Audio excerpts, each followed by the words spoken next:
Good afternoon, everybody. It's a Friday. I know what day it is today. It's definitely a Friday. So I think let me just turn that off. So Clint Ralph is with us today. We're going to talk about some wildlife, some birds, having fun whilst doing it. We were just talking now, and I mentioned to him that the best time, in my opinion, the best time to be a photographer is when it's still at the hobbyist stage. Obviously, if you can afford a lot of gear while it's at that stage, then absolutely. But as soon as you start, it starts becoming your job, then you've got to please clients, etc. Whereas if you're still a hobbyist, you go out and you shoot 1,000 images, and if none of them work, it's fine. You, as Rob said, you get out to see the sunrise, etc. So I'm excited to hear his stories. He's got some awesome stories, and the passion that he has for me is what it's all about. If you have passion for something, it will shine through. We've mentioned it so many times before, and so Clint, it's over to you. I'm seriously looking forward to it. I've got goosebumps. So yeah, go for it. It's quite an expectation you laid out there. Thanks, Clint, for inviting me, first of all, and welcome to everybody. For me, the passion is everything. It's, and I'm there to go and take great photos as best as I can. And if I love it, great. If no one else doesn't, well, if they do like it, it's a bonus. But it's not a job, and I just get such absolute joy out of it. Seeing the nature, getting out there, seeing the sunrise, seeing the sunset, and just making a bit of art out there. And it's the most incredible hobby. Meet amazing people who do amazing things, travel to amazing parts of the world, and it's a wonderful, passionate hobby. Very cool. Yeah, I can't wait to see your images.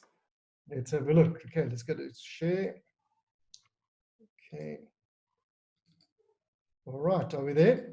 Yep, looks like we're there. Next, yeah, there we go. Fantastic. We're up and running. So Quentin, you asked me to speak about bird photography in particular, but I'm going to throw in a couple of animals just because I want to talk about what I want to really talk about or touch on today is perseverance, patience, and passion. I think those are the three key elements for a wildlife photographer and any good photographer. In fact, in any business, you got to persevere. You got to get through the tough times. You got to have the patience to get the good shot or the good deal, and you got to have absolute passion out there. So this is probably my, what would you call it? The shot that made me a few years back. I call it the badass Johnny Walker Jackal Buzzard. And why I included this image was we were sitting up in a hide for 3 days, and we were waiting for that really, really good shot at mate and I. And basically, you've got to take your luck when it comes your way. And this guy came flying in. They're very small little raptors, and they generally make one screech just before they land. So you've got to be wide awake because they're small, and there's a lot of deep, deep mountains behind him. And we all got the shot of him landing, but for whatever reason, I held my Velcro finger on the shutter, and I shot just a few more frames after he landed. And didn't think anything of it. I just thought, well, I held my finger on a little bit long on that one, but now that you don't pay for processing, it makes a difference. And that evening, when I got back to the lodge and went through the images, this was the shot that actually was the classic. I mean, it was better than any of the big wide open wings and the landing and that everyone gets. And this guy just was so off the charts. And I posted him, and he just went worldwide. All the youngsters did some photoshopping on him. They put guns in his hands and shields and fighting, and he just went crazy. You're going to let me know if there's any questions. I'll do that as soon as the questions come through. I'll let you know. Okay.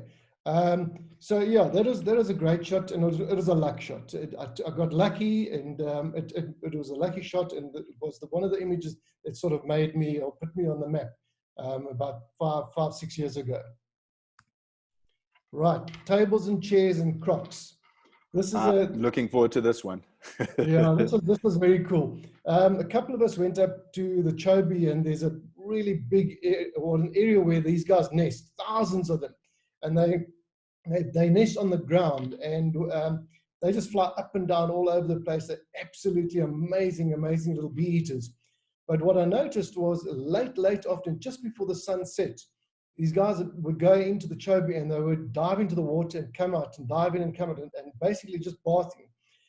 And I needed the shot, but I certainly wasn't going to jump into that water. And I didn't want the shot from the top of the bank because then the perspective would just be incorrect or not as cool. I needed something close to the water and on the sort of at the eye level stage. But that place is renowned for its crocs. The chobe is just so full of crocs. So I wondered about this, and the next day I came up with an idea. And I went back to the lodge and I grabbed the biggest plastic table I could find, a big table. Got the guys to help me, brought it back down, placed the table into the river, and then sat behind the table to obviously try and keep clear of the crocodiles and to get the shot. Sat there for probably 20 minutes, took as many shots as I could, and then got out because, you just never know. You don't want to take too many risks for too long.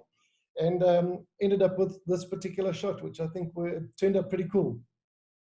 I think that's a ridiculous story. I actually can't believe that you thought it would work. It's called passion. So that's something that you just know. You want to get the shot. You have to get the shot. And I had to come up with something. And the table was my sort of sense of security between myself and the crocs. Yeah, it ended well. All right. This one again is try and when you're taking photos of anything, of be it birds, animals, whatever, landscape, try and just do it a little bit differently. I was invited to go with a group of people to the Dahlstrom Birds of Prey Center. And they did a special session early before the crowds arrived, where they would fly a few of their raptors for us and we'd shoot them. And the whole group arrived there basically with 200mm lenses. And I was the only one who came in with a 400mm. And which ended up playing, and everybody said, you're crazy, you can't use a 400, you're going to be doing, and I stood way back from the other guys. But it gave me such amazing depth of field, and I could shoot it just with so much more in the background, not just on the bird itself. So don't always go with the rules and don't always go with what everybody's doing. Try and look at doing it different. Try and see if there's a different angle. By me using this lens, it allowed me to go back about probably 50 meters, and it sort of the ground dropped off. So I was right down at ground level, where everybody else with their 200 mils were standing up at full body height at 6 foot. And they got great shots, nothing wrong with their shots, but they just didn't get that same perspective that this shot gave me, that this particular lens gave me. So look for the different angle, look for use different equipment, try things. Don't go for the safe shots all the time. I love the layering in that shot where you've got the grass right in front that's a little bit softer, and you've got the grass that's nice and sharp, and then behind there's the background that's completely out. It's such a nice, there's a lot of dynamism in the shot. I really love it. Yeah. And the third lines have worked well for me. It was one of those nice shots, lucky shots, and everything just fell into place. Not everything is skill, guys. Sometimes you're just lucky and you get that shot, and it's things just work for you. And this is one of those shots. Well, what I can take out of all of these presentations so far is that you've got to prepare for luck. If you're prepared, the chances of you getting lucky are so much higher. 100%. Every time, the more you go out, the luckier you're going to get. Like Gary Player, the more you practice, the luckier you get. Just get out there. Get out there as much as you can, because you'll get the shot. This is the same place, same setup. Exactly what I just said previously, but this time just with a Varouse eagle, magnificent bird. It's just such a spectacular bird. It begs for a really different, cool sort of shot. And again, a nice pose. It landed perfectly for me. The sun was right. The sun is sort of giving him a nice wash on his front. It was just one of those lucky shots again. All right. Also an interesting story, this one. Again, I say, look for something different. The rest of the vehicle was asleep. Why? So what happened here, we were on the Masai Mara, and it was sort of midday. It was midday, and we parked under a tree, and everybody went to sleep for a few hours. And I was the only guy in the vehicle that I can't sleep. I can't sleep in the day. It's impossible for me. I'm too hyper. And I sat there, and this herd of zebra came ambling in around the vehicle. And I watched them for a while, and I realized that these lilac-breasted rollers were flitting back and forth, eating all the insects that were being flushed by the herd. And I sat and I waited, but the light was terrible. The light was like really harsh, 11, 12, 1 o'clock in the day. And I ended up getting the shot. And all I did was I blew out the background because the background was really washed out badly. So I blew it out. And it's a great canvas that I've sold many for the walls and for offices. And again, I say, you know, while you're out in the bush, don't waste that time sleeping. There's going to be something that you're going to be able to shoot. Try it. Look for something. Keep your eyes open. There's always something. Try something different. This image won me a couple of awards. And again, I say, don't always go for the safe shot. So we sat at this kill in an eye-level hide. A lot of vultures coming and going back and forth. And I got all my safe shots. I took a lot of good shots and a lot of great shots with everything in focus. And, you know, the sharp, pin sharp, etc., like everybody does. And then I sat back and I said, okay, let's try something different. And I thought I would wait. One will step out from the group and he'll stand there motionless for a couple of seconds and then off he goes. Or once his crop is full. You can see this guy's crop is pretty full. And I shot this at 1/10 of a second to ensure, and he was dead still, to ensure that the guys behind him, you get this movement. And it's like this chaotic scene of just feeding at the trough. And you have this one lonesome soul in the front. And like I said, a lot of people liked it. It appeals to a lot of people, and it's different. It's a different shot. I think it's very cool. You just you can just feel the movement and action in the background there. It's so cool. Love it. It was frenetic behind him, absolutely frenetic. The guys were going nuts, and this guy was just standing in the front. There's nothing happening behind him, just standing in the sun. So yeah, that was quite a cool experience. Also, an interesting story. What happened here is a friend and I heard that there was a nest, a woodland kingfisher nest, up on a game farm north of South Africa, probably about 4 hours from here. And we decided, well, you know what, there could be something good there. And this comes back to that patience and perseverance and passion. So we loaded up the land, he phoned the game farm, said, we've got a room there. And we raced up there, and we spent 3 days at the farm. When they took us to where this nest was, only to realize that it was an old dead tree in the sort of just off in the water of one of the water holes in the dams, one of the dams. It was probably about 10 meters in. So we were looking. We had these guys coming fast, and we watched them for a while to see what they were doing, and we noticed that they're coming on a very, very similar flight path. So they're always coming from the same angle, back and forth, back and forth. And we had to get parallel to that so that your depth of field and your focus was as good as it's going to be. So if you focused on the tree, you pretty much get the bird in when he came in, because they're coming fast. So we had to reverse my landing into the dam. And it was, when I say reversing dam, we were probably just below door and light. And we sat in that Landover for 3 days, trying to get that one shot. And we took, like you said earlier, hundreds and hundreds of shots, looking for that 1 or 2 or 3 or 5 really good shots. And this was one of those lucky shots where it came in. I never knew they caught mice, but it came in with a field mouse, and it blew my mind to see kingfishers catching mice. It was just extraordinary. But yeah, taking it further, reversing the vehicle in, looking, the patience, the perseverance, sitting in the cramps like you cannot believe, dozens of flasks of coffee to get that shot. If you were sitting at your door handles with the water, you probably were sitting in the water as well then, if I understand which landy you... Yeah, it was quite a new landy, so it was fairly waterproof at that point. Yeah, so it wouldn't, it's not... The water. It wouldn't, with mine, it definitely wouldn't. A 20-year-old Land Rover, I would be sitting, at least waist deep in water if that was the case. So this is very cool. That is a really lucky experience. Go in the evenings after a long day in the truck, have a braai or fire, a barbecue, and just enjoy the sunset. So this was a lot of fun, really great fun. All right, everything happens in a split second, guys. And sometimes you just get that one shot. You only get one shot. Again, we were at Giant's Castle up on the top of the mountain in the heights, sitting there for a couple of days. And first of all, these are very endangered, the bearded vulture. They're very, very endangered raptors. They're absolutely magnificent birds, really, really big.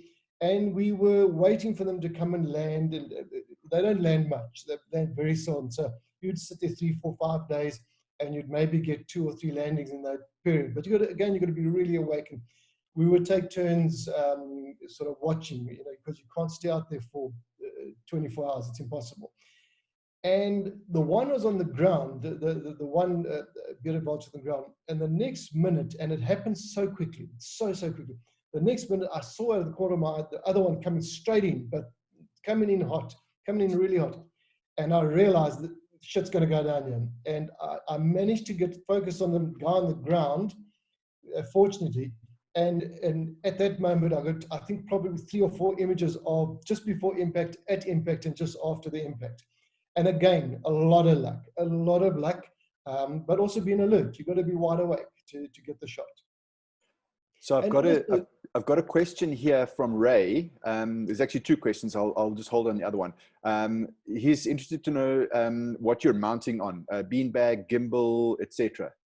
All right, Ray, it really depends on where we're working. So for argument's sake, if we go back to this shot, this would have been on a beanbag on the windowsill of the vehicle. That was on a tripod. That was on a gimbal on the side of the vehicle, and that was on a monopod. These 2 on a monopod. So it really depends on the situation. This again was on a gimbal on the counter of the hide. So sometimes handheld, but I'm getting too old now to hold these big lenses up. I went from the 600mm prime down to a 500mm prime, and now I'm on a 400. I just didn't have the strength to hold a 600mm up any longer for any length of time. So the 400mm is nice and light, it's quick, and it's great focus. I suppose that kind of answers Carl's question. He was saying he noticed that you use relatively high f-stops, 5, 6, up to 10, but the bokeh is still great, and wanted to know what lens you use. But I suppose it also depends on how far the background is away from you, exactly. as to what that looks like. So you're sitting with a 400 at the moment. Yeah, 400, 2.8. So Coral, I mean, like this one here, the mountain behind, the backdrop behind is probably 5, 10 kilometers back. So you can go to any f-stop you want and you'll get a great bokeh. This one as well, there was such a long way. You could go anything you want. These guys was a lot closer, but I wanted the back guys in a bit of focus. So that ends the F13, that you can't see anything. This one again, also the sky. So the sky was, you can just go as far back as you really want. So it really depends once more. I do often shoot on 2.8. I love shooting 2.8 because you get a really different perspective, and I enjoy that, especially when the animals are close up. I just want his eyes and his ears in focus, and I want the rest of his body or his face in focus and his body out of focus. So yeah, you got to play around. You can see what works for you. All right, and again, passion, guys, passion. This particular shot, I made my mind up that I was going to go to the hide down the road from us here. It's about an hour and a half from the home, and I would just go. I knew there were some breeding swallows or feeding swallows there, and I wanted to go and shoot them.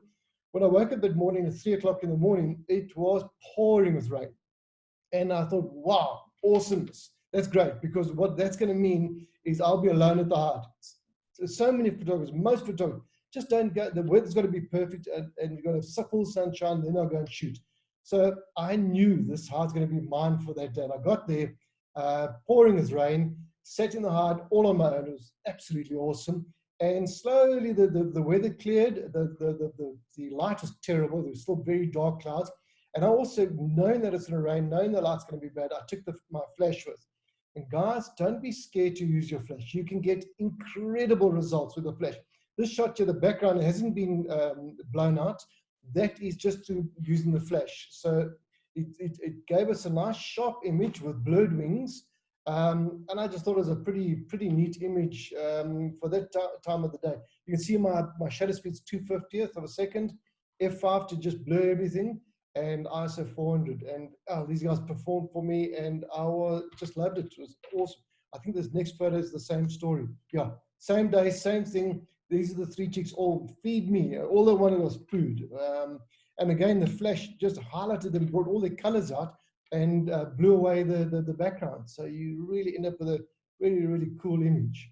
Yeah, that's the cool thing about the flash, is that it does bring the color back if it's an overcast day. Oh, fantastic. I use flash a lot, and even in full sunlight, and to try and pull some of the colors out of the subjects, especially birds. And you can really get some cool color out of it.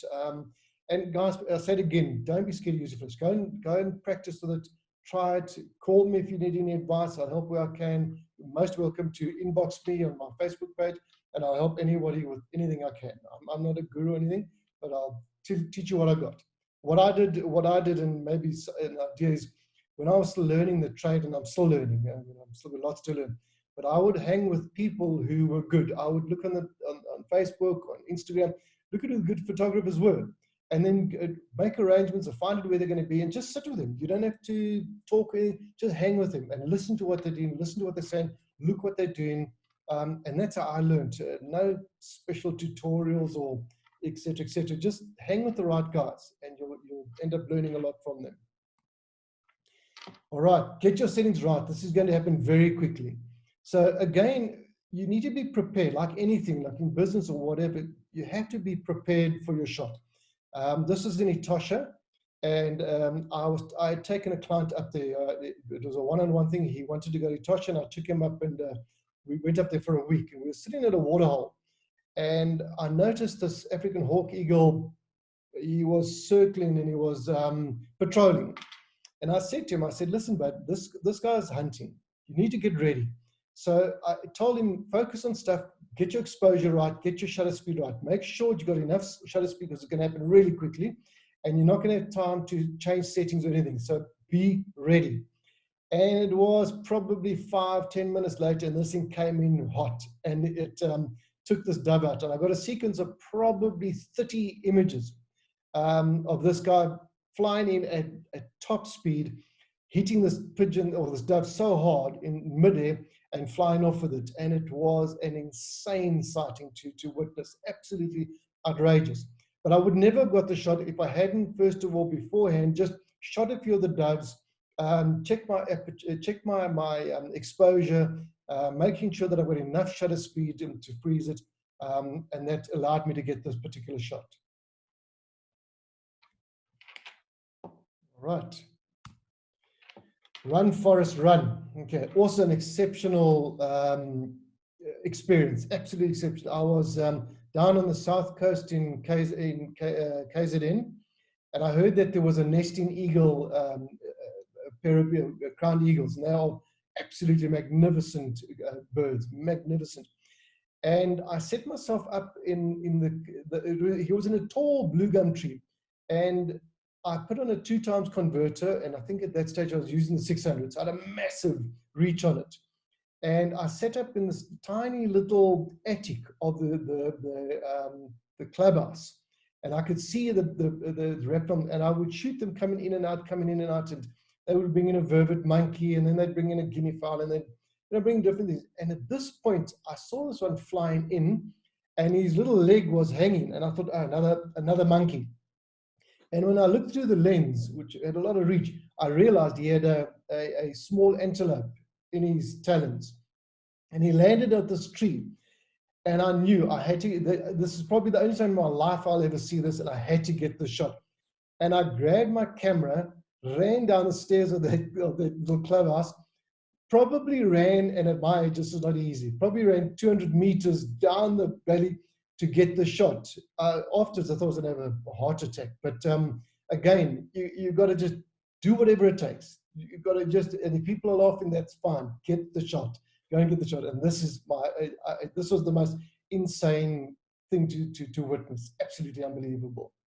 That's an incredibly low shutter speed for a man of your age that's just run 200 meters with a 2x extension on there. With no motor pod, with nothing, absolutely nothing. But again, Quentin, take lots of shots. One of them is going to be in focus. There were probably 12 dozen that were out of focus with camera shake, etc. But yeah, you end up with that one shot, and that's all you want. I always say when I go out and I do a shoot, no matter if it's in the game reserves or birds or whatever, if I can just come back with one image that is knockout, that's all I want. I want one good image. For every trip I do, bring back one decent shot. And then I'm happy. then I'm satisfied. Okay, I've got another question from Etienne. What do you shoot in manual, AV, shutter priority? Manual, and I float my, generally, most of them, I shoot manual and I float the ISO.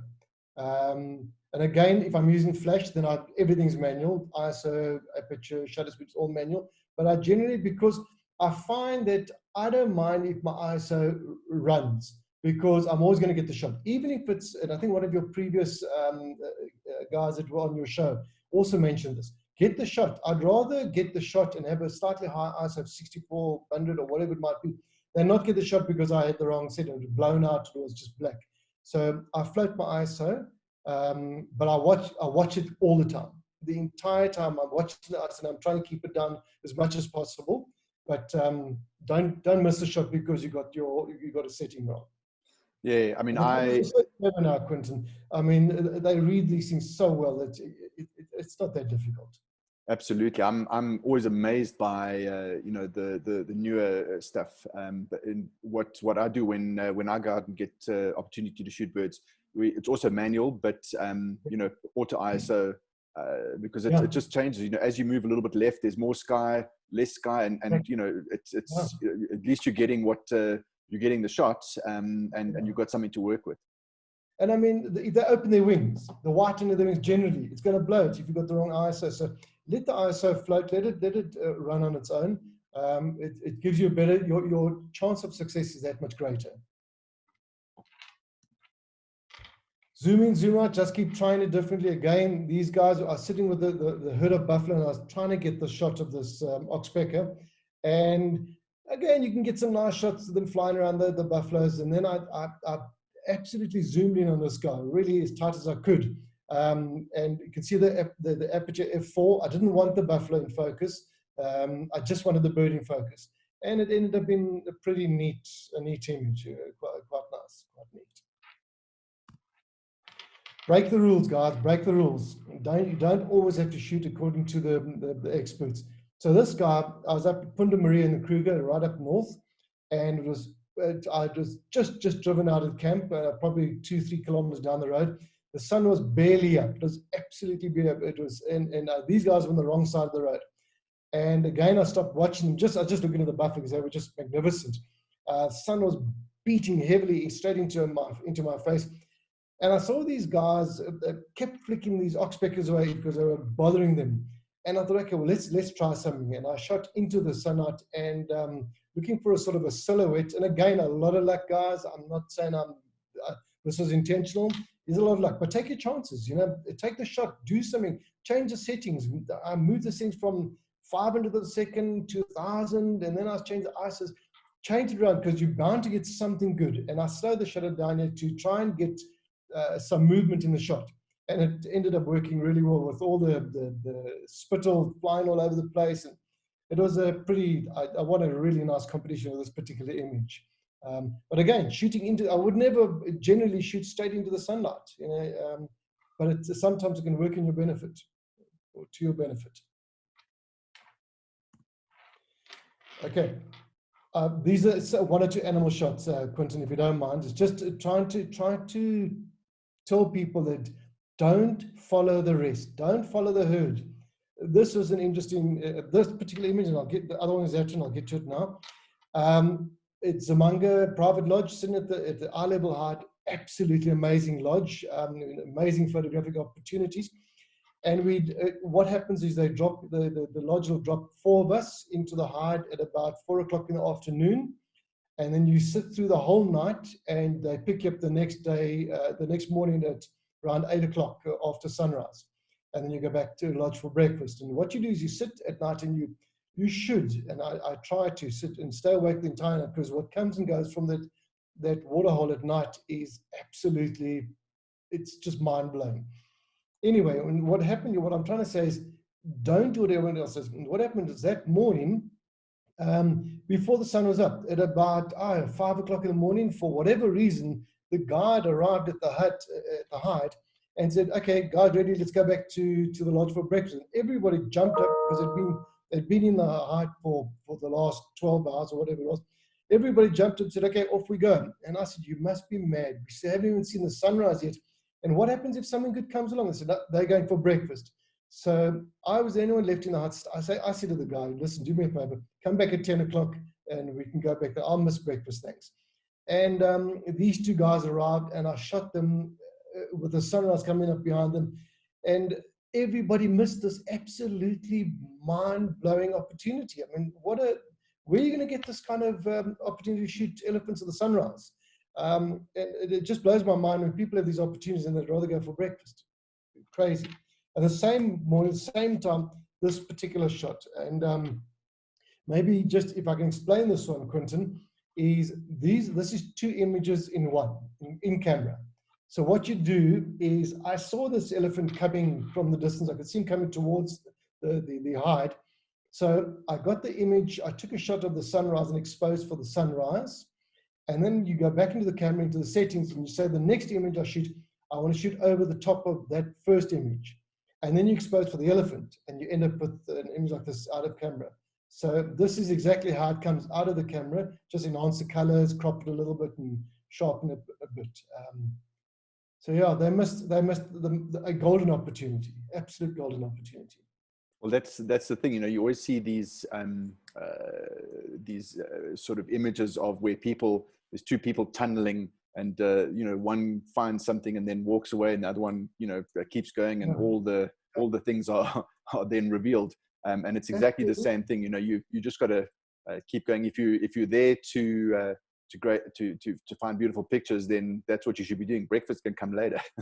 100%. I can have breakfast every day of my life. I can't get this every day of my life. Definitely not. So yeah, you have to. In fact, this image here was it ended up being a finalist in the wildlife photographer of the year last year, and I think it's Smithsonian's. I think it is. But yeah, so very proud to have got the shot and very happy with the shot. Again, exactly what I just explained with the elephants. This was the shot that everybody got. Lacquer shot. It's really cool. Everybody wants to shoot a leopard. And he was beautiful. This particular leopard's name is Hukamuri. He always walks with his tongue hanging out. So you know him by that little tongue that's always hanging out. And he walked straight towards the safari vehicle. Everybody got the shot. Okay. So Carl, this is a shot of a monopod hanging off the bottom of the vehicle. And just to get that perspective right. And then everybody was excited, got the shot, and very happy, excited, and they put the cameras down. And when you turned around, I got that shot. The only one in the truck who actually got the shot. He got lit up by the other safari vehicle, and it ended up being also finalist in the top 100 wildlife photo of the year. Now that's incredible, that backlighting. Sure. Yeah, it just worked so well. Read your subject, be alert, and again, get your settings right. This guy was hovering, and I knew he's going to dive, and at that moment, nailed the little bugger. Okay, well, that's just another. This was a really slow day, and I had shot nothing the whole day in the Kalahari, or the Kalahari, and I watched this guy. I knew he was going to do something, and the sun was setting, and I knew maybe we could get something with a bit of a dust bath there. Leopard-faced vultures. Again, these guys were scrapping. How much time do I have, Quentin? You got probably about 25 minutes left. Yes. Oh, another 25 minutes. Yeah. Oh wow. Okay, well, I'm rushing. I thought I'm out of time. No, that's fine. Keep going. You still got time. All right, so these guys were also scrapping the whole time, and also quite a rare vulture. You don't see them that often, so to get them scrapping like this was great. And again, a bit of luck, and I watched them go up, and as I pulled the trigger, they flared their wings, so it was a really, really cool shot. Fuss bait, which in English means hang in there. You got to hang in there. So here we're in the Kalahari at Kubichi Kwap waterhole. And these guys, midday, they generally come in, they have a bath, they have a drink, and then they take off with beautiful, beautiful eagles. It was about 42 degrees in the shade in Celsius. We had wet towels around our necks, with wet towels on our heads. It was blistering hot. But again, we had to sit it out because we knew these guys are coming in, and the opportunity would present itself for something really cool. You never see these guys on the ground. So this is the one place that you know they land. You got to sit it out. You can just wait and hopefully get the shot. And this particular guy obliged nicely. Flew straight at the vehicle and over the roof, which is like really, really cool. That's Giant's Castle again, just looking for that different shot. Everybody's got them with their wings spread open, maybe just trying to do a little bit differently, guys. All right, this is Giant's Castle. So what happens sometimes is you might go into the hide early morning before sunrise, and you'll sit there till about 10 o'clock until when the light gets bad. And then you go back late afternoon when the light gets good again. So instead of again going for a sleep in the room, before I went down, I bought myself a protea, set it up in the garden where we were sleeping, where the lodge was, sprayed it with a bit of sugar water and honey water, and waited. And the next minute, these little sunbirds came in like crazy, like little bees to a honeypot. And it's just using downtime. So when you're not in the hide shooting, there's no reason why you can't try and do something different while you at rest back at the lodge. And ended up being a pretty neat shot, pretty neat image. Just a question there from Peter. The Ellies at the waterhole, how were they lit? Was that lights at the waterhole? Yes, the hide itself is installed. It's an incredible hide.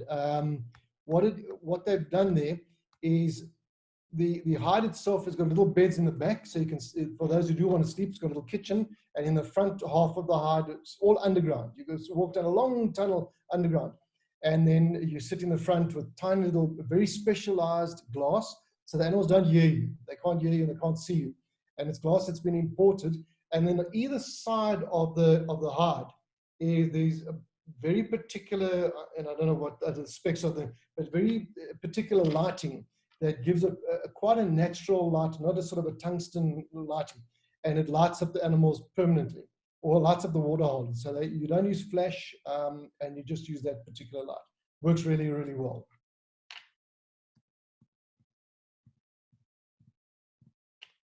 Okay, and then, and again, my son and I went up to the hide, we're in the hide.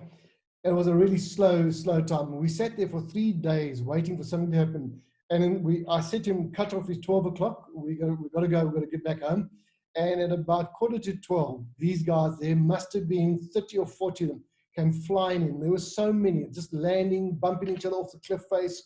And it was really cool and really exciting. And it was a great experience, a really good experience. Also a slow day. Went down to a particular place where we do a lot of bird shoots, and that particular day it was just quiet. And these guys were flying back and forth, and there were these sort of green blue gum, very dark blue gum trees behind them. And took a few shots of them, and they were okay, nothing particularly special. And I thought, well, let's try something different. I did some spot metering, and this image, as you see it there, it's just been sharpened. It's just been the color's been enhanced, but that's how the spot metering turned the background into almost black, and it really pops the image really nicely. A lot of the shots didn't work, obviously, but when you do get that spot on the right spot of the bird, and it exposes correctly, you get this sort of result. And I love it. I think the result is so much different. You just have green trees behind it. Absolutely. I love it. What time of day was that? That seems like it's very, very early. As the sun comes up, eh?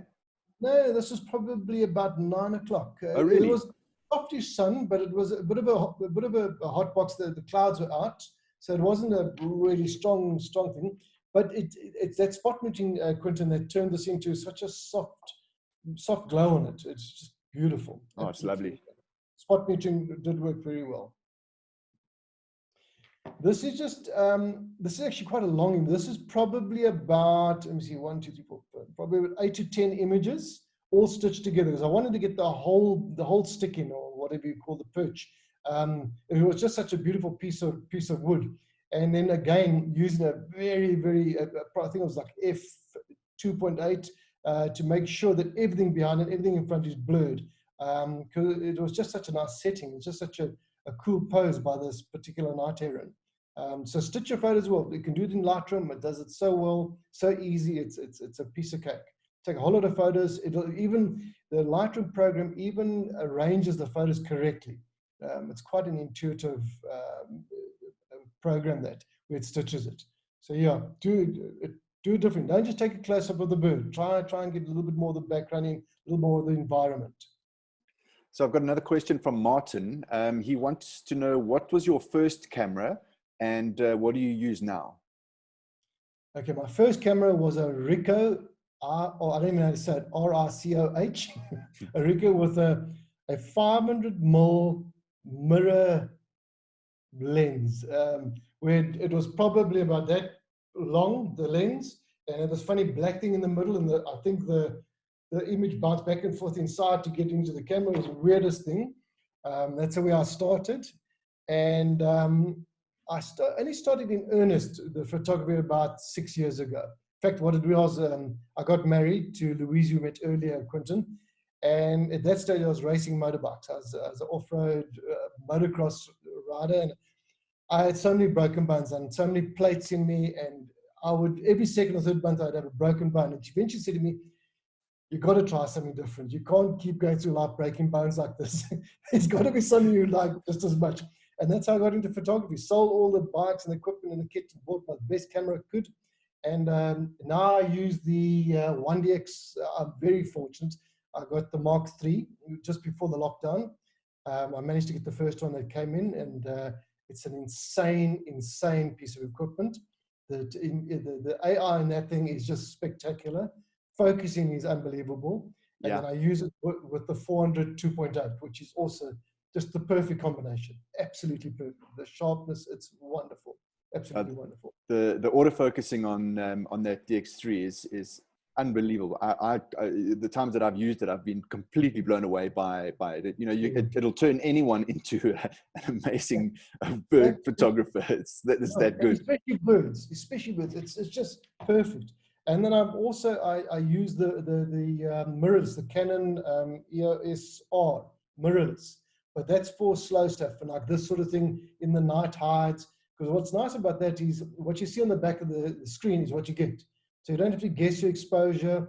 That mirrorless is absolutely brilliant, but you can't shoot birds in flight. You can't shoot cheetahs running across the plains. It's too slow. It's got too much lag.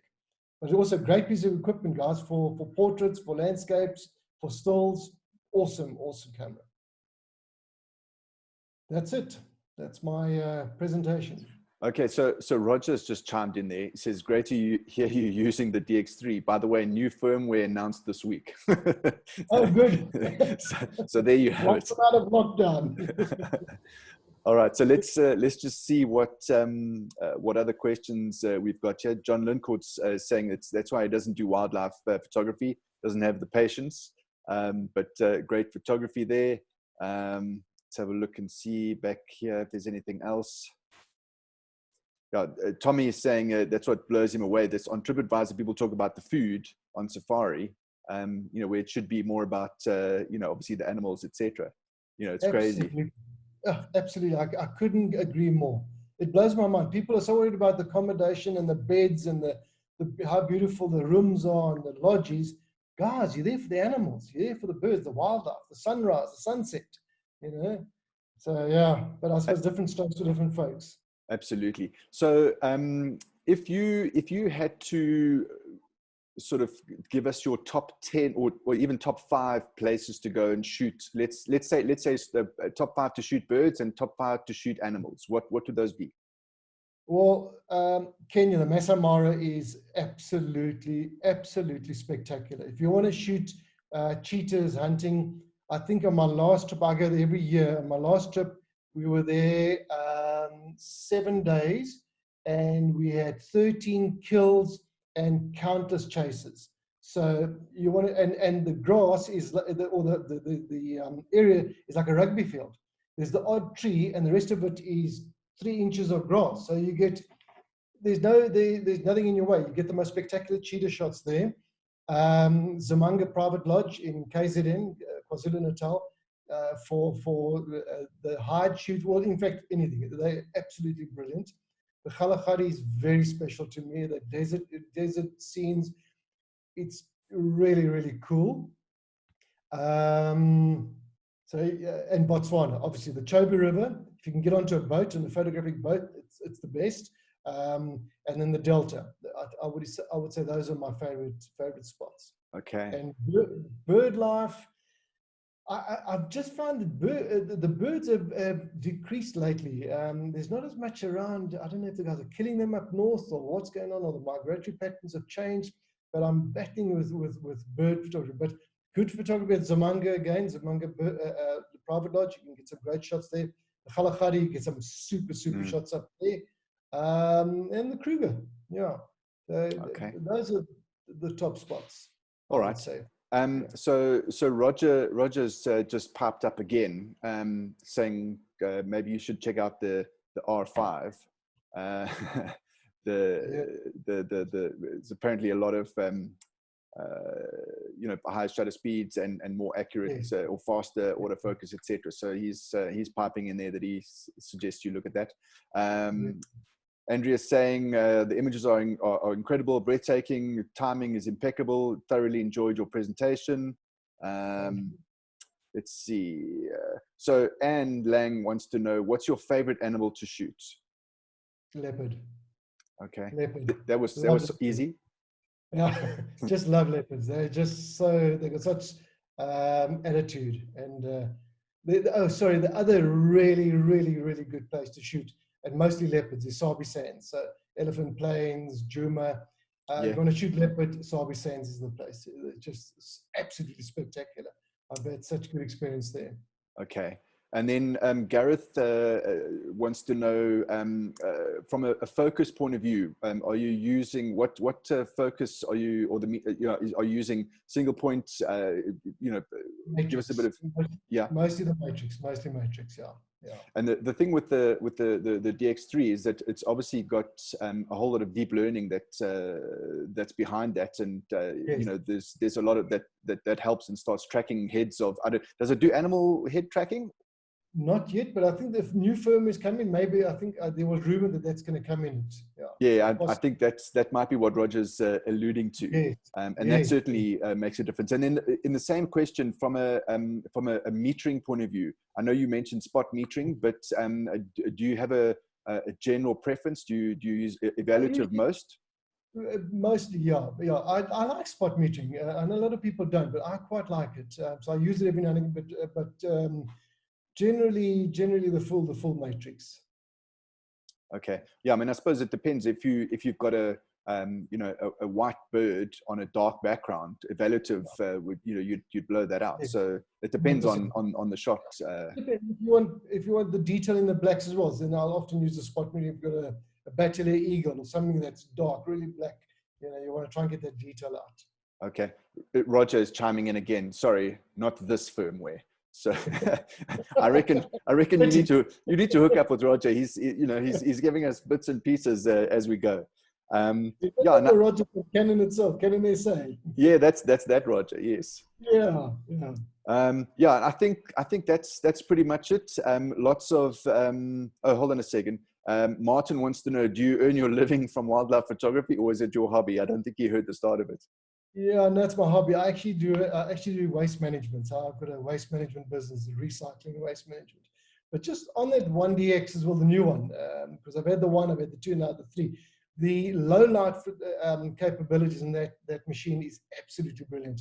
You'll shoot in. I tested it out when it was raining in my garden, and I was shooting little mossies. It's a tiny little bird, and that focusing and the way it handles the lighting. It's just such a great piece of equipment. It really is. Absolutely. Worth buying, guys. Worth buying. Absolutely. And then Tommy wants to know, do you use back button focus? No, front. Okay. I used to. And again, Tommy, I hung out with a particular guy, and he used to say, I was still an absolute novice in green. And he said to me, you have to use back button. You've got to use back button. All the professionals use back button. So I went and did it, and damn, did I battle. And I said, no, stuff it. I'm not a professional. I like the front button, and it works for me. It's funny what you get used to. Yeah, absolutely. I mean, I'm now so used to the back button focus that I find it weird to, if it's not there, See, but you're professional. Yeah, this just knows what to do, I suppose. And then Robin wants to know, which part of the Mara, there's so many conservancies and camps Can you hone it down to an area within the Mara? They stayed at Karen Blixen, and it was too far out. Yeah, I stayed at the And Beyond Lodge initially, which was way too far out. You'd have to drive for an hour just to get into the park. That didn't work for me. And then I stayed, there's a lodge, and I can't remember the name of it, but it's at the confluence of the Mara River and another river, but it's right in the middle of the Mara. And that works. I go with a crowd called Tusk Photo, and they use that particular lodge. It works very well. Okay. Very, right in the center of the Mara. All right. Roger, again, says, great presentation. He's put you on the list for testing the R5. Oh, fantastic. You'll be very impressed. And then John Lincourt, of all the newer cameras, you know, I suppose he's just mentioning a point, you know, all the newer cameras have got fantastic low light performance. He can easily shoot at ISO 12,000 with his Nikon D500 with acceptable results. So, you know, the newer cameras definitely have got a far better handling on ISO, noise, etc. You know, I suppose it's just the way that it is. Yeah, as well as the post-processing programs as well, your Lightrooms and your Photoshops, you know, so the cameras work well in low light and with ISO handled well, but then also when you get back, you can handle it even better with Lightroom and Photoshop. Absolutely, and it really becomes important, your equipment as far as you know, that noise, etc. If you're shooting wildlife, it's going to be early morning, you know, yes, late afternoon, early evening. So if you've got a camera that can shoot at really high ISO, or like your 400 at 2.8, it's really going to help you when, you know, if you've got something that's got a ISO, I mean, an aperture that's not 2.8, that's more to the 5.6, etc. You know, you're going to be sitting at a really high ISO, you know, and you might, you know, miss a shot that could be really awesome. That is so true, Quentin. I mean, that 400 2.8 is absolutely out of this world. I mean, you sit in this just about dark, you don't see, and I'm still shooting at 500th of a second, and I can handhold that thing, and I can still get the shots. So for me, handling low light is imperative for my work, as well as focusing. It's got to, there's nothing worse for me than a soft photograph, a soft image, especially when something like really, really cool that you really want and you're really happy to get, and you end up getting home and it's soft. You can, you know, so yeah, you want focus, fast focus, sharp focus, and that's what that AR on the Mark III is great, but that 2.8 400 is just, it's wonderful.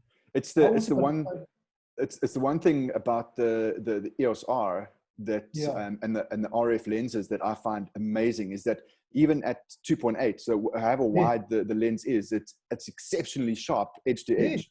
And that for me, you know, normally like on the EF lenses, 2.8 might be a little soft because, well, it's wide open, but the RF lenses are absolutely sharp, wide open, and that's a game changer. Yeah, well, I've been using now that mirrorless body, the 15 to 35, the new RF 15 to 35 2.8 or 2.8. Wow, I tell you what, and I do landscapes with that, and the color and the sharpness, and exactly from side to side, it's just it's fantastic. Yeah, it blows my mind. I'm so excited. I'm nuts. Absolutely. So okay, let's stop. Thinking of getting out. This lockdown's not doing me any good. Not at all. All right. So I think while we still got just a minute or so left, I really want you to say thank you very much for taking the time to come and share your images with us. Really fantastic. I loved it. As I said to you before the presentation, you know, it's the stories that make it what it is. You know, you can have a picture and it's a bird and whatever, but if you hear that you've taken a plastic camp table, put it in the river so that you could be at the height, and that was going to keep the crocs away. You know, that for me is what it's all about. That's what I get the goosebumps from, and want to just go out and shoot stuff. So I really want to say thanks for the time. Your prezo was amazing. The comments that we're getting here are fantastic. So I'd say go and have a look at the comments. You can answer a few of the questions directly, and fantastic. Thank you so much. I really appreciate it. Thank you so much for the opportunity. I've loved it. And guys, just have the passion. Keep the passion and shoot as much as you can. Keep the Velcro finger going. Thank you very much. Bye. Cheers. Thanks very much. Cheers. Bye.